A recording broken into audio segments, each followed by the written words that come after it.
Voilà, Souleymane Niang, le directeur de l'information du groupe Futur Média, est là avec nous pour accueillir notre invité. Souleymane, bonsoir. Bonsoir, cher Tidiane. Voilà, bonsoir, monsieur Serrin. Bonsoir. Alors, vous y étiez ce matin lors de cette inauguration. Avec ce lycée, on imagine que c'est un rêve qui se réalise. Oui, tout à fait. C'est presque un aboutissement. C'est un projet qui a vu le jour il y a 20 ans et qui a connu une accélération il y a une dizaine d'années avec cette installation à Déni Biramendao. Nous avons construit avec Madi Touré, avec Génération Foot, nous avons participé à cette construction d'infrastructures de très haut niveau, qu'elles soient sportives ou dans le domaine médical, dans la restauration, dans les ateliers de musculation, de kinésithérapie. Et puis, il fallait s'attaquer aussi à l'éducation.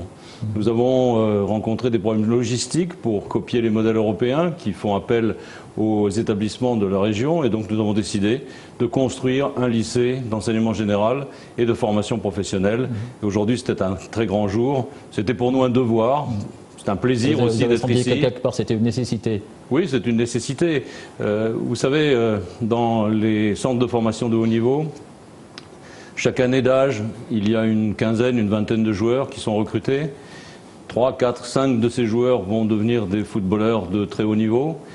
D'autres pourront jouer au football, gagner un peu leur vie, mais devront avoir une reconversion quand ils auront 35 ans. Et puis certains n'ont pas les aptitudes pour franchir ce cap. Il faut leur donner un bagage qui pour ceux qui seront des grands joueurs leur permet de gérer leur vie. Pour ceux qui seront des footballeurs un peu moins bons, mais qui pourront vivre jusqu'à 35 ans du football, il faudra leur donner aussi la possibilité de se reconvertir. Et pour ceux qui n'ont pas les aptitudes, il faudra leur permettre de contribuer à l'économie du pays en faisant autre chose, en ayant un autre métier, en ayant eu cette formation professionnelle. Donc pour nous, c'était un devoir de le faire. Et je dois dire que c'est un exemple un peu particulier, parce que je ne connais pas un centre de formation, même en Europe, qui a un lycée à l'intérieur du centre de formation. Voilà. Et là, pour Génération Foot, je crois que c'est une grande date. Une grande date. On va parler un peu de ce partenariat qui vous lie, le contrat qui lie votre club, le FC Metz, à Génération Foot, normalement, va arriver à terme en 2020. Quelle est la tendance qui se dessine ? Je ne me pose même pas la question, tellement j'ai confiance dans les relations qui nous lient maintenant depuis plus de 15 ans, qui sont solides, qui sont bien équilibrées, qui sont des relations gagnant-gagnant. Donc je n'ai aucun doute sur le fait que cette on peut s'attendre à une évolution continue. De ce partenariat. L'évolution, vous savez, elle est déjà en route. Nous avons aussi un autre club qui est dans le partenariat avec le FC Metz. C'est un club qui est certainement cher au cœur des Sénégalais, puisque c'est le club de Serein, dans lequel a commencé la carrière en Europe de Jules Bocandé. Ce club fait également partie du partenariat FC Metz. Et donc, nous avons non seulement des débouchés pour des joueurs de Génération Foot au FC Metz, il y en a actuellement 4 qui sont dans notre effectif professionnel, mais il y a aussi le débouché du Royal Football Club de Serein, où nous avons 3 joueurs qui sont Ibou Faye, Wagan Faye et Mohamed Khan, qui jouent sous les couleurs de Serein et qui peut-être vont venir au Football Club de Metz. Donc on a multiplié par 2 en quelque sorte les débouchés de Génération Foot pour le plus grand bien des joueurs, des éducateurs qui voient leur travail récompensé, et puis in fine du Football Club de Metz qui espère avoir toujours des pépites sénégalaises, comme c'est une tradition depuis 20 ou 25 ans. Sadio Mané, mais d'autres aussi. On a eu Papi Cissé, Diafra Sakho, Ismaël Assar. Donc je suis sûr que le Sénégal supporte le Football Club de Metz. Voilà, Souleymane, on ne va pas parler que de football avec lui. Oui, sur un autre volet, M. Serrin, vous êtes le président directeur général d'un groupe mondial extrêmement diversifié qui intervient dans beaucoup de domaines d'activité, allant de l'aéronautique aux travaux publics, aux infrastructures, l'énergie, les ports, etc. Après vous être investi dans la recherche et la formation sportive d'une part, ainsi que dans l'insertion sociale avec les jeunes que vous formez. Est-ce que vous envisagez de vous investir dans l'économie sénégalaise? Si oui, dans quel secteur?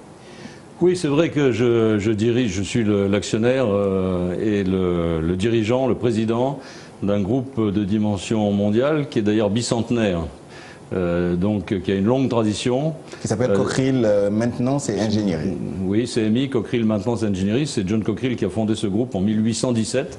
Et depuis, ce groupe a toujours répondu aux besoins technologiques de son temps.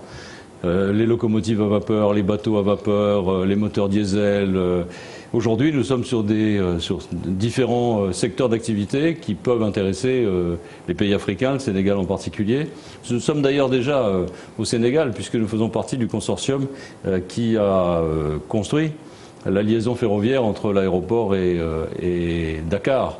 Qui a été inauguré récemment le fameux TR. Par le président. Exact. Et donc nous sommes dans des domaines comme le ferroviaire, bien entendu attentifs au déclenchement ou au lancement du renouveau de la liaison Dakar-Bamako. C'est un sujet qui nous intéresse beaucoup. Nous sommes également dans le traitement de l'eau. On sait très bien que le Sénégal a beaucoup de besoins. Nous sommes aussi dans l'énergie. Et notamment dans des secteurs de pointe comme l'utilisation des énergies renouvelables, la construction de réseaux, de mini-réseaux, de micro-réseaux, le stockage d'énergie par batterie et l'ensemble de ces technologies est probablement une réponse aux besoins énergétiques de villes, de villages, de bourgades dans des pays africains. Nous avons déjà des réalisations importantes d'ailleurs. En Afrique du Sud, à la frontière de la Namibie, nous avons construit une centrale thermique solaire d'une capacité de 50 MW, ce qui est assez gigantesque. Et nous sommes dans les leaders mondiaux de ces nouvelles technologies. Donc nous pouvons le faire, et nous pouvons d'autant plus le faire que ma société est belge et que la Belgique accorde aux pays africains les plus solvables, le Sénégal en est un, des lignes de crédit garanties par le gouvernement belge et qui peuvent être utilisées pour des grands projets. Alors prenons les secteurs un à un. L'énergie, vous l'évoquiez tout à l'heure, qui est un secteur dans lequel le Sénégal a fait des progrès quand même assez significatifs avec le mix énergétique, mais aussi le début de la transition énergétique avec l'utilisation du solaire, etc. Quel apport entendez-vous amener dans un secteur qui est déjà occupé par ailleurs? Je vais prendre un exemple.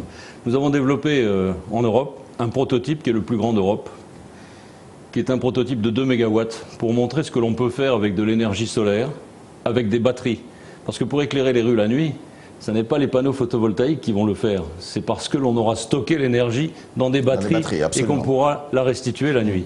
Et donc, pour cela, il faut également avoir une intelligence artificielle qui permet de réguler, de stocker quand il faut stocker, de déstocker quand il faut déstocker.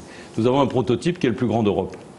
Et ce que je peux vous dire, que j'ai annoncé d'ailleurs cet après-midi lors de l'inauguration du lycée de l'Académie Génération Foot, c'est que nous allons construire à Deni Biram Ndao, sur le site de Génération Foot, un prototype africain de même nature. Très bien. Nous avons déjà les panneaux photovoltaïques, nous allons compléter par les batteries et le système de monitoring, de pilotage intelligent. Alors parlons maintenant de l'infrastructure ferroviaire. Dakar-Bamako Ferroviaire, la société qui gère les 1287 km entre la capitale sénégalaise et Koulikoro au Mali. Le problème principal, c'est le financement structurant ainsi que la vétusté, la détérioration de l'infrastructure. Alors sur le financement, vous avez évoqué tout à l'heure les lignes de crédit qu'offre le gouvernement belge notamment. Est-ce que vous avez prévu de vous investir vous-même? Est-ce que vous avez une solution autre que celles qui ont été proposées par d'autres sociétés qui ont échoué, il faut le dire, depuis 10-15 ans? Oui, je crois qu'il est totalement possible, et j'offre cette possibilité, de travailler avec le gouvernement belge pour inscrire le financement d'un tel projet dans les lignes de crédit, dans la ligne de crédit qui est ouverte aujourd'hui par le gouvernement belge. Nous avons fait des opérations de même nature au Congo, en Côte d'Ivoire. Et le Sénégal est un pays solvable qui aujourd'hui dispose en Belgique d'une ligne de crédit de l'ordre de 350-380 millions d'euros. C'est donc substantiel, c'est donc très important. Ça peut se prêter, cette ligne de crédit peut se prêter à des projets dans le ferroviaire. Le projet Dakar-Bamako est un projet qui nécessite beaucoup de moyens financiers, mais c'est à la mesure de la ligne de crédit qui est disponible en Belgique. Il faut évidemment travailler ce dossier, il faut convaincre, mais nous sommes tout prêts, mon entreprise est toute prête à collaborer. Est-ce que vous avez pris les premiers contacts avec des investisseurs, avec le gouvernement sénégalais? Oui, les premiers contacts ont été pris et nous allons continuer à travailler dans cette voie. Ah ben, très bien. Vous êtes aussi dans la pétrochimie, des projets dans ce domaine? Non, pas dans la pétrochimie réellement, nous sommes dans la maintenance, et dans la maintenance lourde, c'est-à-dire dans tous les secteurs où la mécanique et l'électricité de grande taille, de grande dimension sont présents. Donc les installations portuaires, les éoliennes, donc tout ce qui est lourd, nous sommes capables d'en assurer la maintenance. Nous sommes présents en Afrique, dans plusieurs pays, pas encore au Sénégal, mais une idée même approximative du montant et du calendrier d'un investissement éventuel? Oui, les investissements qui sont, à mon avis, les plus importants et rapides, en dehors d'une décision éminemment politique concernant le chemin de fer Dakar-Bamako, c'est la partie énergie. La partie énergie est à la taille d'un village, d'une bourgade, d'une agglomération, d'une ville. Et les financements pour ce genre de projet ne sont pas gigantesques. Par contre, c'est l'avenir. Je pense que c'est l'avenir de l'Afrique, parce que l'Afrique dispose du vent et du soleil. Le Sénégal, le vent, puisque c'est un pays côtier, le soleil. Et le vent et le soleil, c'est le pétrole de demain. Le Sénégal en dispose, les nouvelles technologies permettent de l'exploiter, et je pense que c'est une richesse, en même temps que sa population, sa jeunesse, c'est une des richesses du Sénégal pour le futur. Une dernière question, on vous verra très bientôt, on vous reverra très bientôt au Sénégal pour continuer la réflexion et les études dans ce domaine-là? Oui, bien sûr. Bien sûr, je viens régulièrement au Sénégal, pas assez souvent à mon goût, parce que c'est un pays que j'apprécie beaucoup.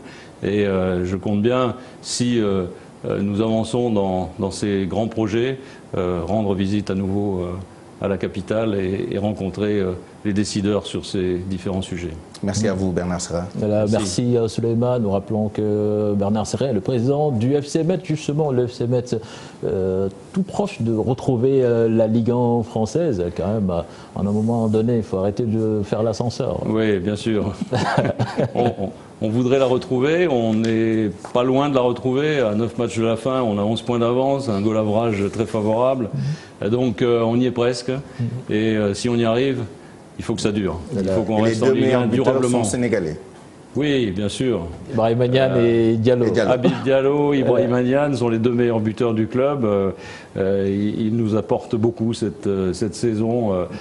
Nous sommes la deuxième attaque du championnat, mais on terminera, j'en suis sûr, avec eux deux en tête du classement des attaques. Et en plus, on rappellera également que le plus gros transfert de l'histoire du FC Metz oui. est en sénégalais. C'était Ismaïla Sarr. Voilà.